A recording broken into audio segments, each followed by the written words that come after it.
भारत एवं समस्त विश्व को धम्म का ज्ञान, बुद्धि का ज्ञान एवं शांति का संदेश देने वाले शाक्य मुनि गौतम बुद्ध के धम्म के सिद्धांतों, बौद्ध धर्म की भारत को देन पर एवं समस्त विश्व को बौद्ध धर्म की देन और बुद्ध धर्म के इतिहास पर महत्वपूर्ण पुस्तकें पढ़िए और समाज को वह दिशा दीजिए जो गौतम बुद्ध ने 2500 वर्षों पहले देकर संसार को बौद्धमय किया।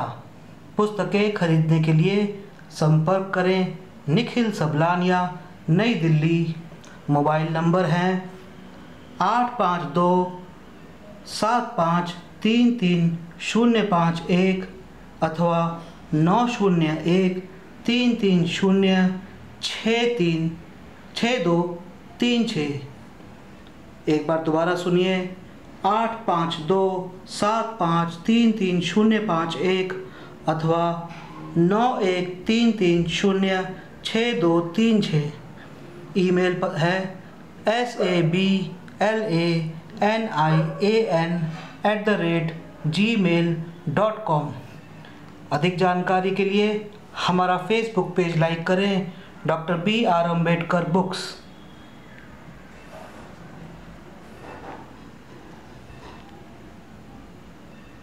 तो देश में 1% भी नहीं है, और बाकी जो क्षत्रिय वैश्य हैं वो ब्राह्मण के बराबर नहीं है।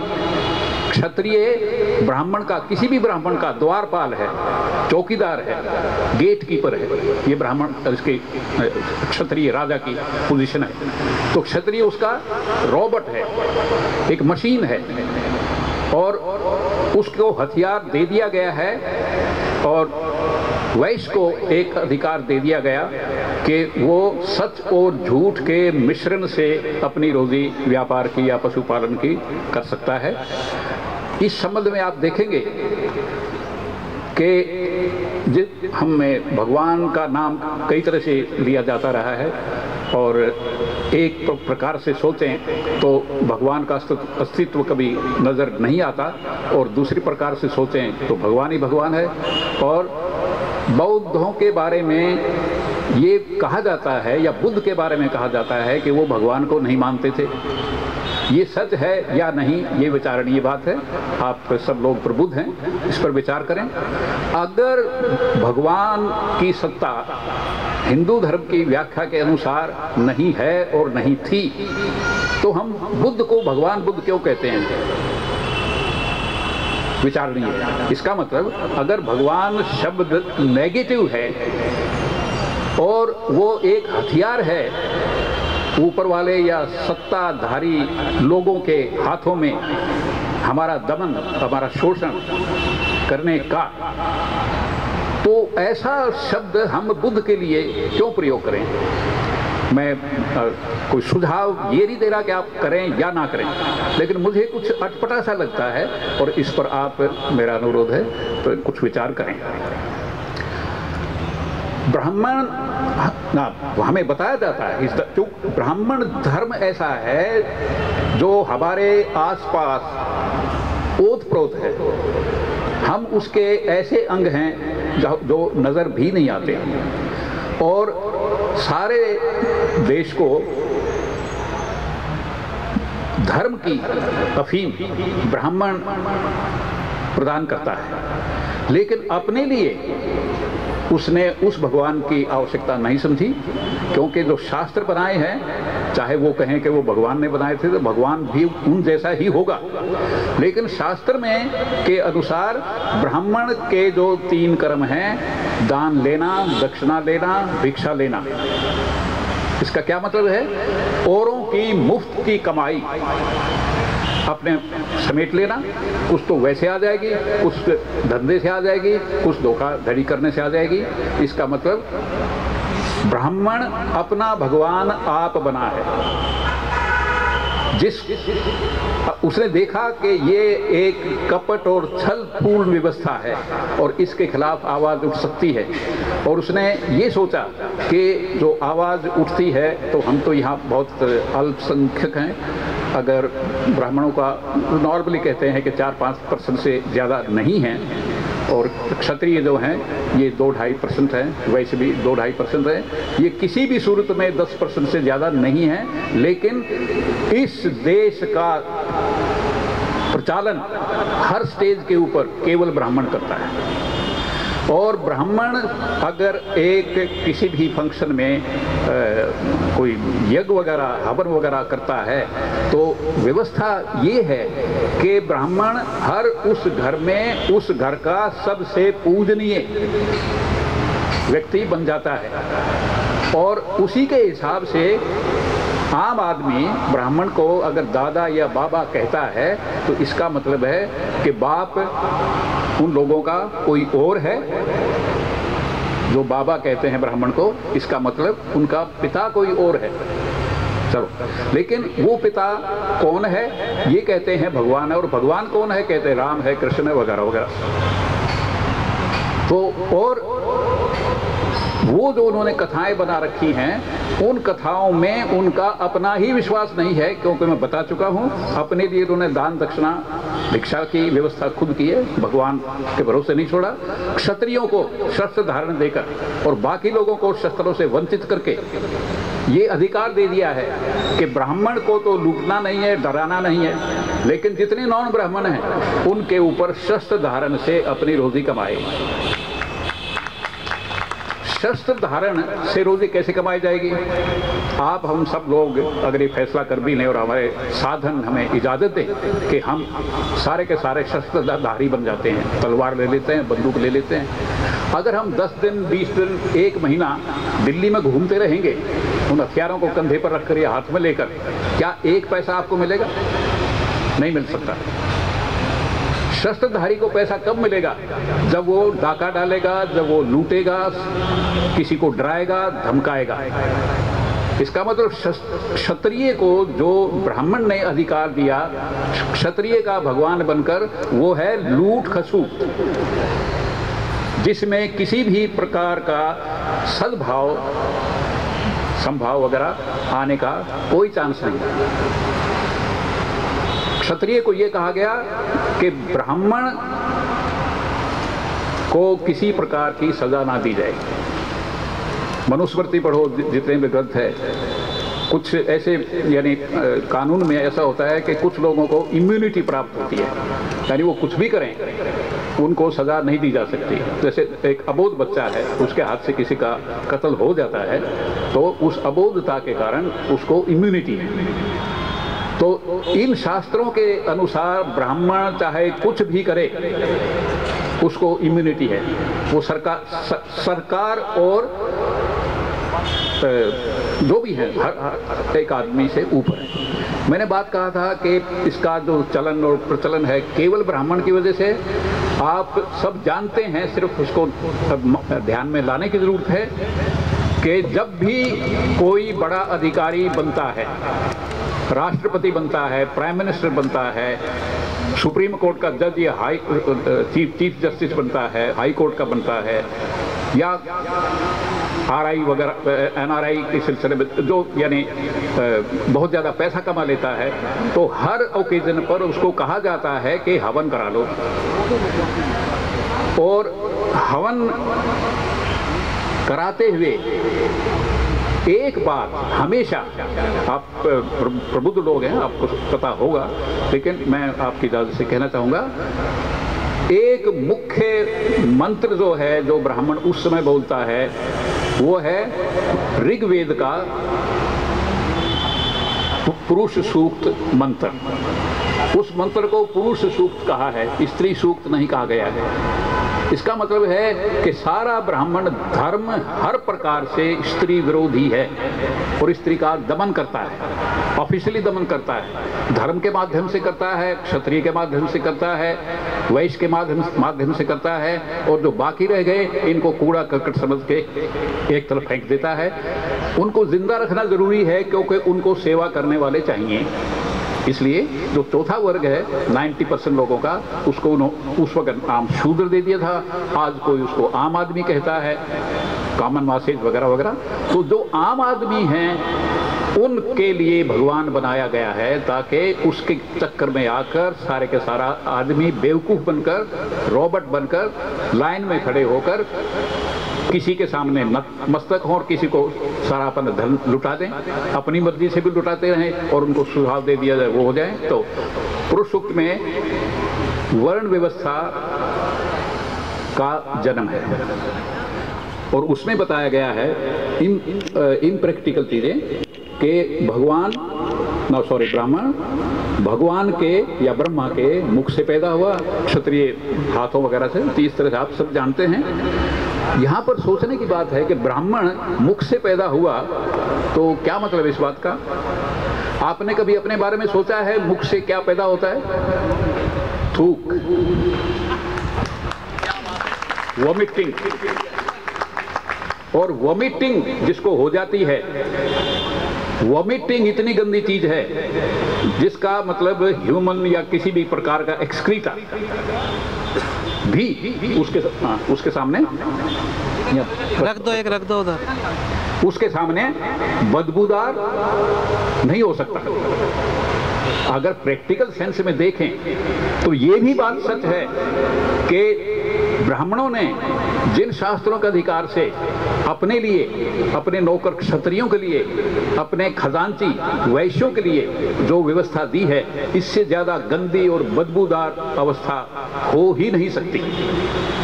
और उसी ने यानी उसको कायम रखने के लिए ये कह दिया कि ब्रह्मा के मुख से पैदा हुए। तो जब ऐसी बात है तो आप सोचिए कि मुख से जो भी बात पैदा होती है, हम बोल सकते हैं जो निकलता है थूक, उल्टी वगैरह, वो घटिया चीज होती है और उसको कोई अपनाना नहीं चाहता। और संसार को या अपने संसार को उन्होंने कहा है कि इसी की पूजा करो, जो बदबूदार, सबसे ज्यादा बदबूदार चीज है उसी की पूजा करो। तो ये वास्तविकताएं थी जिनके विरुद्ध भगवान बुद्ध को सोचना पड़ा कि क्या किया जाए। अभी जिक्र आया था कि भगवान बुद्ध ने 29 वर्ष के बाद अपना सुख सुविधा महल छोड़ा। यहाँ पर इतिहास जो कुछ भी हमें पढ़ाया जाता है, चाहे वो यूनिवर्सिटी में पढ़ाया जाता हो, चाहे सरकार के द्वारा पढ़ा ऐसे लेक्चर दिया जाता हो, आमतौर पर इतिहास झूठा है।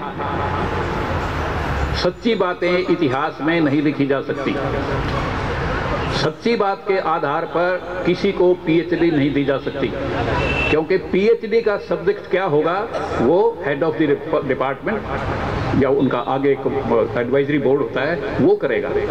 वो सारे के सारे उनका निर्णय है कि हर चीज धर्म सम्मत होनी चाहिए। इसका मतलब है दमन, शोषण किसी भी किस्म का वो मान्य है, वो धर्म है। जो नहीं करेगा, शोषण नहीं करेगा, दमन नहीं करेगा, वो पाप करता है। और अगर कोई ऐसा पाप करता है तो उसको भगवान सजा देगा। इसका मतलब कई बार हम स्टेज से सुनते हैं कि आप अच्छे बने, ठीक बोलें, सुशील रहें वगैरह वगैरह, लेकिन हिंदू धर्म के सारे शास्त्रों के विश्लेषण के बाद नतीजा ये निकलता है कि इसके मानने वाले किसी भी प्रकार के सगुण से रहित हैं, रहित थे और रहित रहेंगे। लेकिन और जो कोई हवन करवाता है उस वक्त वो ये स्वीकार करता है उसके माध्यम से कि ऐसा तुमने करना है। इसका मतलब है जो छूत छात, छोटे बड़े का, असमानता का बीज है वो हर रोज हर ब्राह्मण या जो ब्राह्मण कार्य करते हैं कहीं ना कहीं किसी न किसी प्रकार से, किसी भी बहाने, आज किसी का जन्मदिन है, आज किसी का मरण दिन है, आज किसी का कुछ भी है, तो इस तरह से मोटे रूप में 16 संस्कार उन्होंने बताए, यानी ओकेजन्स है। और पुराणों में कहीं कहीं इसकी संख्या 40 दे दी गई है। तो एक आदमी के जीवन में 40 ऐसे अवसर आए और फिर ये है कि आपको लॉटरी लग जाए तो भी वो करना पड़ेगा। उतनी बार, और अगर आप इस देश में हिसाब लगाएं कितनी बार ये जहर आप लोगों को पिलाया जाता है, और आप लोग नतमस्तक होकर, हाथ जोड़कर, उसके चरण छूकर उसको स्वीकार करते हैं कि मैं ऐसा ही कहूँगा। संविधान ने सब नागरिकों को अधिकार, समान अधिकार दे दिए, लेकिन यहाँ कई बड़े बड़े वकील भी हैं, उन्होंने ज़रूर सोचा होगा, जो नहीं हैं वो भी ज़रा सोचें, क्या समान अधिकार सब नागरिकों को इसी कॉन्स्टिट्यूशन के अधिकार जिसके निर्माता बाबा साहेब डॉक्टर अम्बेडकर थे, वो संविधान के अनुसार क्या अधिकार प्राप्त हैं? मैं कहूँगा वो अधिकार प्राप्त नागरिकों को नहीं हैं। कैसे? कॉन्स्टिट्यूशन में ही एक धारा आगे आती है कि हर एक व्यक्ति को अपने धर्म के प्रचार का अधिकार है। उस बहाने से रामलीला या जो कुछ भी होता है, जितने भी आयोजन होते हैं, धार्मिक आयोजन, उनमें हिंदू धर्म के इस गले सड़े सिस्टम के प्रचार का अधिकार है। और उसके चक्कर में हर एक प्राइम मिनिस्टर है, हर एक मिनिस्टर है, हर एक जज है, चाहे सुप्रीम कोर्ट का, हर एक वकील है, चाहे इंडियन बार काउंसिल का प्रेसिडेंट हो, कोई भी उससे वंचित नहीं है। और ये बात हुई कैसे? हुई इसलिए कि बाबा साहब ने एक अभियान छेड़ा था कि मानव अधिकार उन सब लोगों को मिलने चाहिए जो दबे कुचले हैं, और उसके लिए उन्होंने राउंड टेबल कॉन्फ्रेंस में वकालत की। और उस वकालत के बाद सवाल ये हुआ, उन्होंने कहा था कि जो दलित डिप्रेस्ड क्लासेस हैं वो अपने प्रतिनिधि आप चुनें और उनके प्रतिनिधि कोई और ना चुनें। इसको अंग्रेजी में सेपरेट इलेक्टोरेट्स कहा गया था। राउंड टेबल कॉन्फ्रेंस में डिस्कशन हुआ तो इस पर सहमति नहीं हो पाई कि ये दिए जाएं या ना दिए जाएं। और क्योंकि डॉक्टर अम्बेडकर के आर्गुमेंट्स इतने ज़बरदस्त थी कि उनको काटा नहीं जा सकता था, ना गवर्नमेंट काट सकती थी, ना महात्मा गांधी काट सकते थे।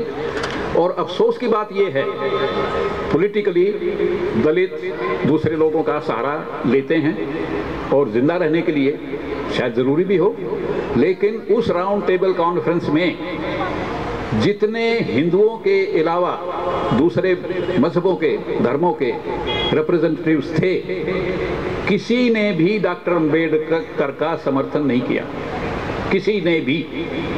उन्होंने कहा कि ये हिंदुओं का आंतरिक मामला है, वो देना चाहे दे दें, ना देना चाहे ना दें। ये सिखिज्म के रिप्रेजेंटेटिव का, इस्लाम के रिप्रेजेंटेटिव्स का, वगैरह वगैरह जो भी धर्म थे, सब ने इस बारे में दलितों की, यानी पिछड़े वर्गों के, यानी 90% आम जनता की डॉक्टर अम्बेडकर की वकालत के सपोर्ट में हाथ नहीं उठाया। तो एक दलित एक मुसलमान से क्या आशा रख सकता है? एक सिख से क्या आशा रख सकता है? एक ईसाई से क्या आशा रख सकता है?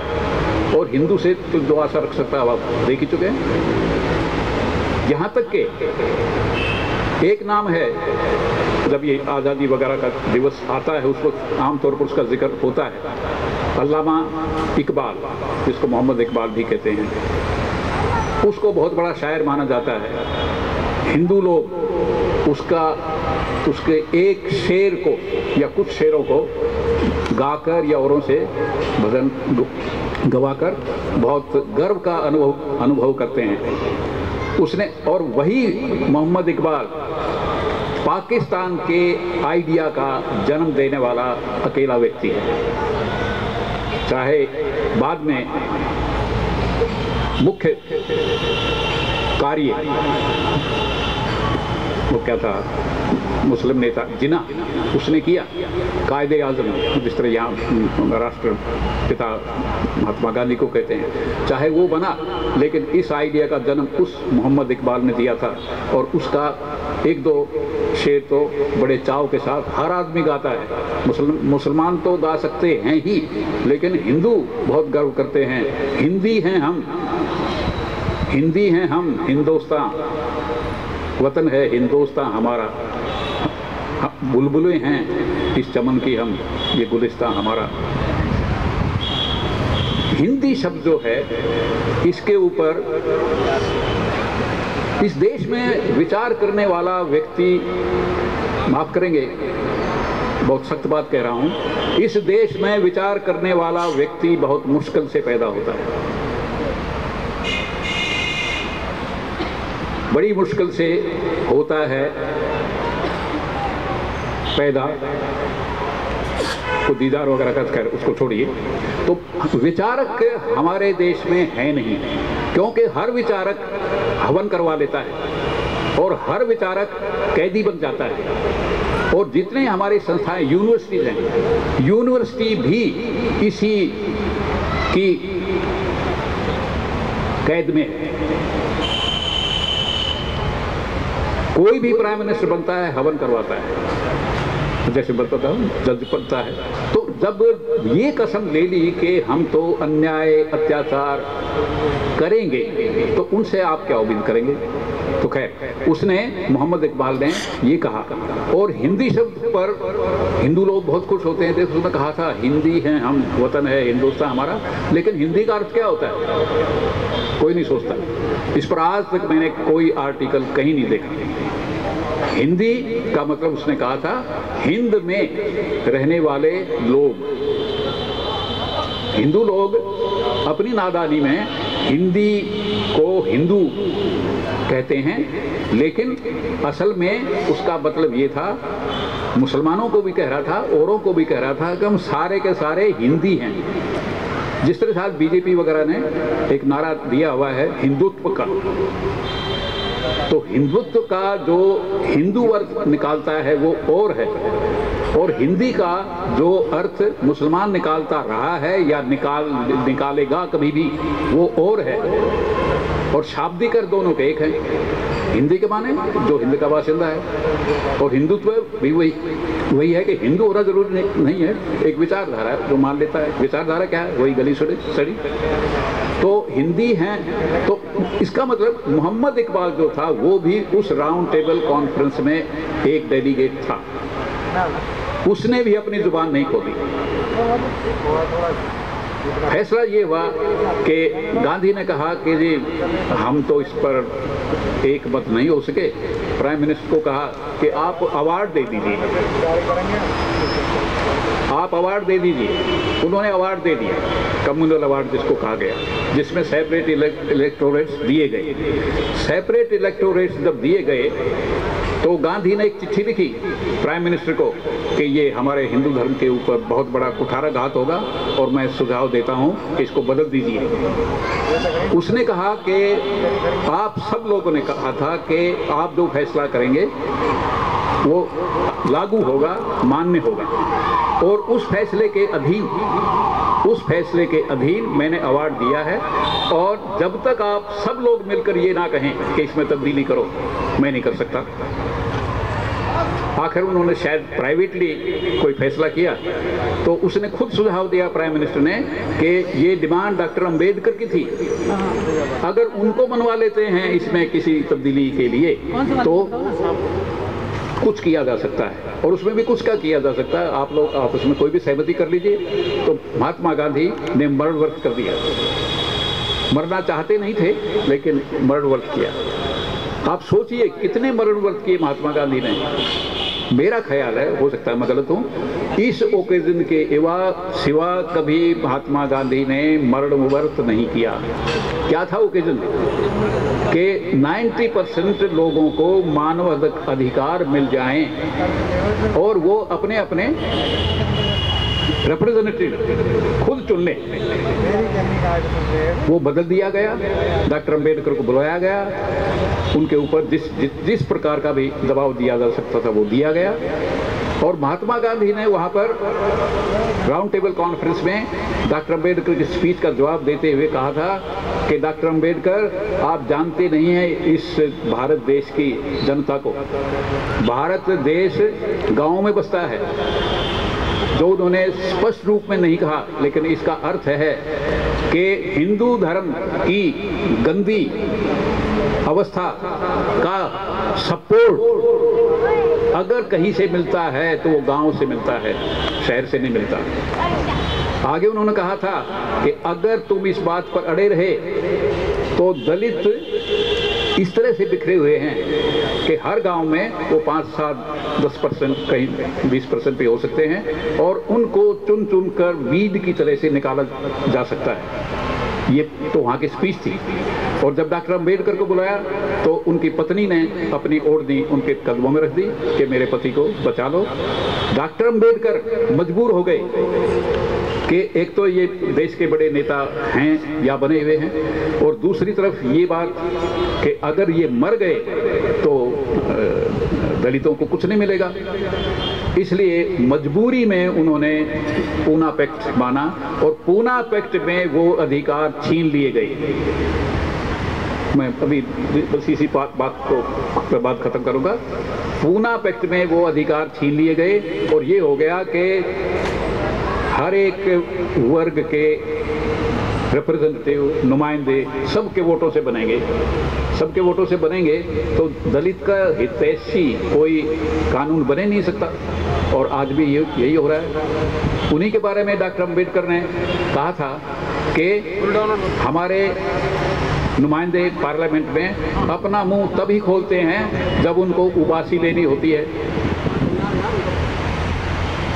उनको उबासी लेनी होती है। लेकिन आज सवाल पैदा होता है, आप सब लोग विचार करिए, आज अगर डॉक्टर अम्बेडकर होते या किसी तरह से हिंदू धर्म के हिसाब से वो आज जन्म फिर ले लें और फिर भी इतने महत्वपूर्ण लीडर बन जाएं, आज क्या वो किसी इलेक्शन में पार्लियामेंट के मेंबर बन सकते हैं?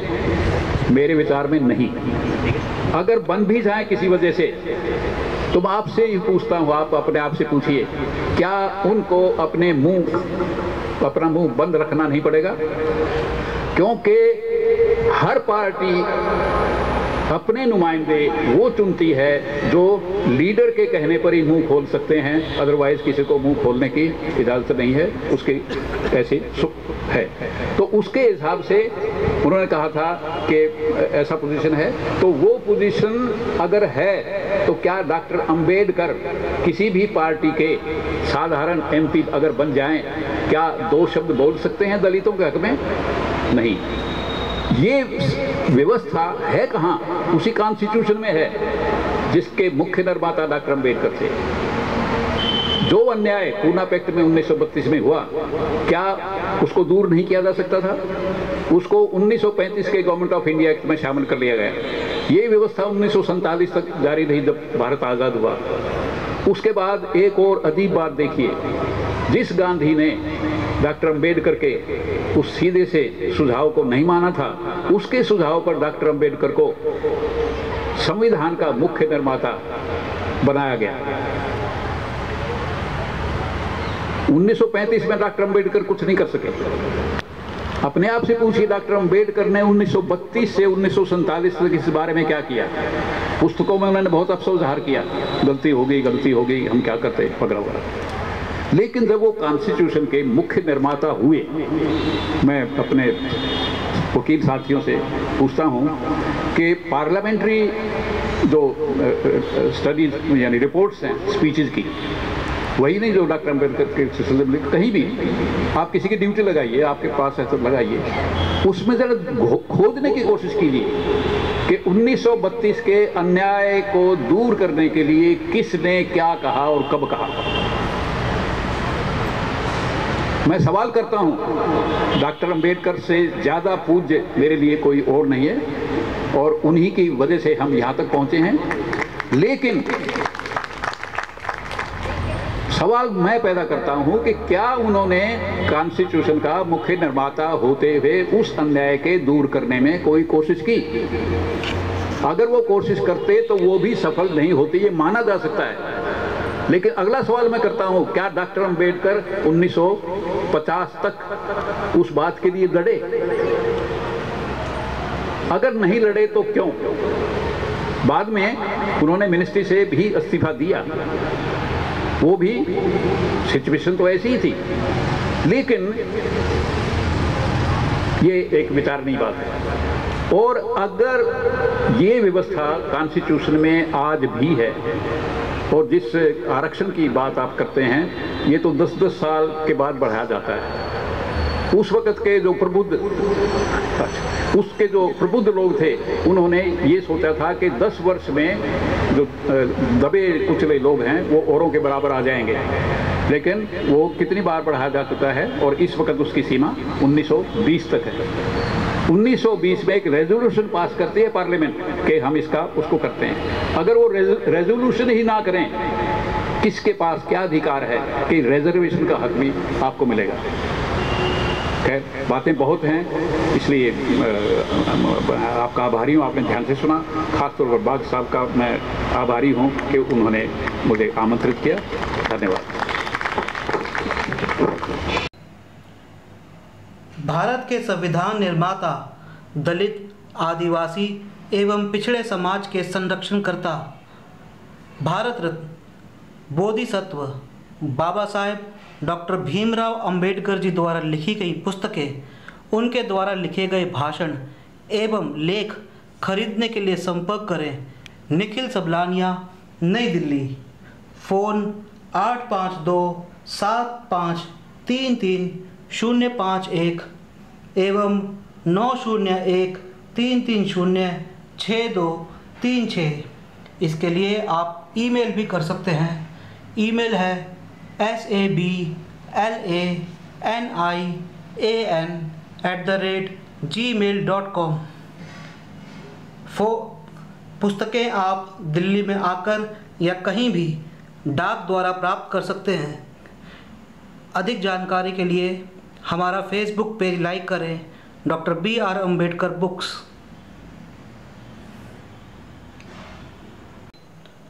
भारत के संविधान निर्माता, दलित, महिला, आदिवासी एवं पिछड़े वर्ग के संरक्षणकर्ता, बोधिसत्व बाबा साहेब डॉक्टर भीमराव अंबेडकर जी की राष्ट्र सेवाओं, राष्ट्र को योगदान, शिक्षा को योगदान व बौद्ध धर्म को योगदान पर और उनके करीबी व अन्य लेखकों की बाबा साहेब पर लिखित पुस्तकें पढ़ें और समाज एवं राष्ट्र को अम्बेडकरमयी बनाएं। पुस्तकें खरीदने के लिए संपर्क करें निखिल सबलानिया, नई दिल्ली। मोबाइल 852-7533-051 अथवा 901-330-6236। ईमेल है sablanIan@gmail.com। अधिक जानकारी के लिए संपर्क करें Facebook page doctor BR Ambedkar books. प्रिय बंधुओं, बोधिसत्व बाबा साहेब डॉक्टर भीमराव अंबेडकर जी द्वारा लिखे गए महान बौद्ध ग्रंथ भगवान बुद्ध और उनका धम्म का यह एक बहुत ही महत्वपूर्ण और अत्यंत दुर्लभ एडिशन है, जो कि आप सबके लिए उपलब्ध है। इस एडिशन की मैं कुछ खास बात आपको बताना चाहूँगा कि इस एडिशन को बनाने में सम्यक प्रकाशन दिल्ली को पूरा 1 साल का समय देना पड़ा, और इस एडिशन के अंदर खास करके खुद स्वयं के द्वारा तैयार किए गए चित्रों का संकलन है। ये भद्दंतानंद कोसलायन जी है, जिन्होंने बाबा साहेब डॉक्टर भीमराव अंबेडकर जी के इस ग्रंथ का इंग्लिश से हिंदी में अनुवाद करके जन समूह तक पहुंचाया। इस ग्रंथ के अंदर 400 पृष्ठ हैं और बहुत ही अच्छी क्वालिटी के। ये देखिए, यह चित्रों को खुद समय प्रकाशन ने पेंट करवाकर इस पुस्तक के लिए तैयार किया, और एक महत्वपूर्ण कृति लोगों तक पहुंचाई है, तो आप सब भी इस कृति को अपने घर में स्थापित करिए, इससे पाठ करिए और धम्म का प्रचार करें।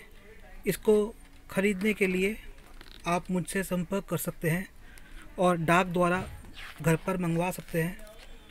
प्राप्त करने के लिए आप मुझे फ़ोन कर सकते हैं। मेरा फ़ोन नंबर है 8527533051 या फिर 9013306236।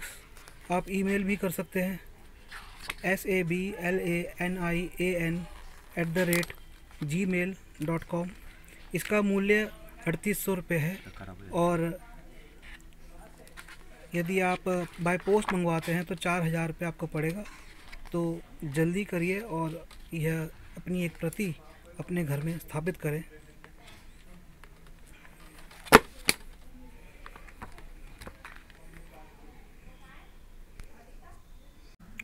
बोधि रत्न बाबा साहेब डॉक्टर भीमराव अंबेडकर जी के जीवन पर छपी हुई चित्रों की यह एक दुर्लभ पुस्तक है जो कि महाराष्ट्र सरकार ने प्रकाशित की है। इसमें लगभग 300 फोटोग्राफ्स बाबा साहेब के जीवन से संबंधित हैं और जितने भी महाराष्ट्र सरकार उपलब्ध करा सकती थी बाबा साहेब के जीवन के चित्रों को इसमें उपलब्ध कराया है। ये देखिए, इसमें यहाँ बाबा साहेब हैं। ये उसके अलावा उनके जितने भी अखबार निकलते थे उनके पत्रों के बारे में इसमें उनकी कॉपीज़ को उपलब्ध कराया गया है। ये देखिए, बहिष्कृत भारत, ये उनका जो पत्र निकलता था। और इस तरह की पुस्तकें छापना बहुत ही, ये समता आ गया, समता भी उनका तीसरा पेपर था। उनके द्वारा लिखे गए हाथों के नोट्स, ये एक पुरानी दुर्लभ फ़ोटोग्राफ है। इस तरह की पुस्तकें निकालना बहुत ही मुश्किल कार्य होता है और इन पुस्तकों को अगर आप संभाल कर रखें तो 100 से 200 साल तक यह पुस्तकें ऐसी की ऐसी बरकरार रहती है। तो यदि आप इस पुस्तक को ख़रीदना चाहें तो मुझसे संपर्क कर सकते हैं।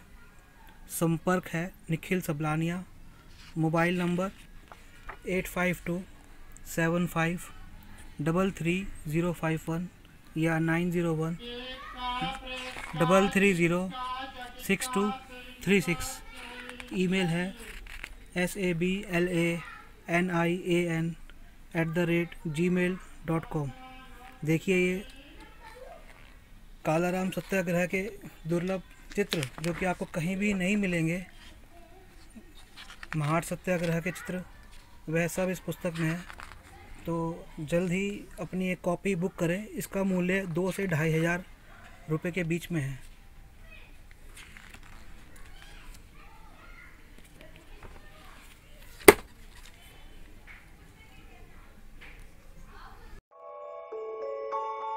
Welcome to the journey to the Buddhism, to the world of the Buddha in modern life.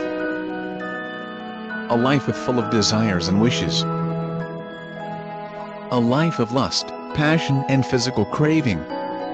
A life that seeks happiness in material and pleasure. Can the Buddha give meaning to such a life? What is the meaning of an enlightened love in life?